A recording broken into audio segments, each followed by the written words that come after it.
Pittsburgh, Pennsylvania. Now, it's only January, and yet we've already seen continuing bloodshed in Syria and intensified hostilities in Yemen. In a moment, we'll discuss how some global flashpoints might shape up this year. But first, let's take a look at some of the conflicts that could dominate 2018. Some moves have been made recently to engage North Korea in dialogue, but the nuclear crisis is far from over. The humanitarian situation in North Korea is dire, and its leader is impulsive, squaring up to an unpredictable American president. Myanmar's Rohingya crisis threatens the country's hard-won democratic transition and also the stability of neighbouring Bangladesh. After nearly 7 years of war in Syria, President Bashar al-Assad's regime has the upper hand, thanks largely to Iranian and Russian backing. But the fighting isn't over, and regional and international powers disagree on a settlement. War in Yemen could escalate further in 2018, with 8 million people on the brink of famine, 1 million declared cholera cases, and over 3 million internally displaced people. In the Democratic Republic of Congo, President Joseph Kabila's determination to hold on to power threatens to escalate the crisis further, as well as a humanitarian emergency that's among the world's worst. According to the UN, over 13 million people are in need of assistance. Well, let's talk to global affairs analyst Michael Bociurkiw. He joins me from Toronto. A warm welcome to you. How serious do you think the global situation is this year in particular?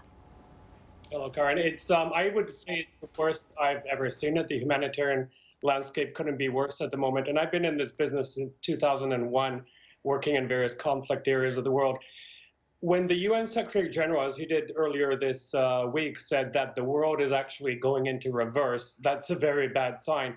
And I think there are 2 or 3 major factors right now why we're in such a terrible mess in terms of these conflicts. Number one is that many of these conflicts are happening in densely populated urban areas. So that means that civilians bear the brunt of explosions, unexploded devices, that sort of thing.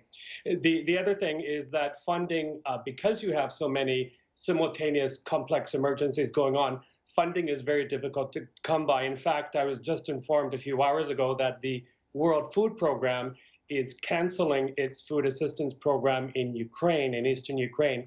It's the only country in Europe that is receiving food assistance. Similarly, it's having to roll back its program in North Korea because of lack of funding. And then finally, around 60% of chronically insecure, food insecure people in the world live in conflict zones. So that means they're already having difficulties getting food, and then when conflict arrives, it's a double toll on them. And Michael, I'm wondering if you don't think this could perhaps be explained away, this sense that things are so much worse and getting even worse, could be explained away by perception, the fact that we're so much better aware of what's going on around the world these days. Of course we are better aware, but unfortunately, Karin, I don't think that's actually translating into more funding for these aid agencies like the World Food Program, like UNICEF. They're really struggling at the moment. And again, having to deal with multiple emergencies at once. And I think the other factor which could be hindering things is as we all know, the severity and the frequency of natural disasters are happening at a greater pace. And in North America, where I sit right now, I think a lot of people are tempted to give at home rather than to give to far-off conflicts. So that adds to the problems that aid agencies are having to deal with at the moment. Yeah, I'm wondering what you think the solution to all this is, given that so many agencies seem to be feeling so overwhelmed by the situation. Well, you know, as I told a colleague today, I wouldn't want to be in the position to be the one to have to prioritize these conflicts. But I think, look, at the end of the day, children are going to die. People are going to die because they do not have food. We see that in North Korea.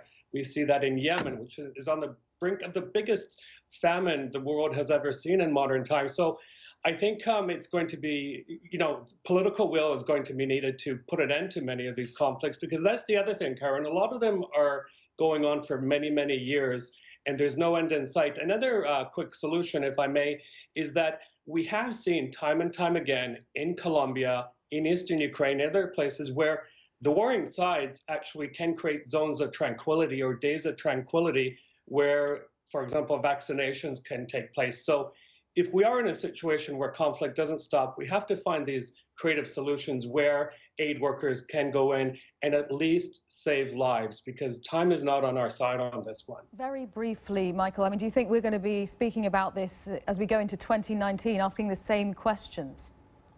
Unfortunately, yes, because I think many world leaders are sleepwalking their way through things like climate change, where, as we've seen in eastern Ukraine, which you and I have spoken about many times, where the diplomatic toolbox seems empty and creative solutions aren't coming. So the other thing, of course, is that sides have to adhere to treaties where they ban landmines and things like that. But unfortunately, yes, I think we will be going into 2019 in that shape. Michael Bociurkiw, thank you very much for your time indeed there. Michael Bociurkiw, Global Affairs Analyst from Toronto.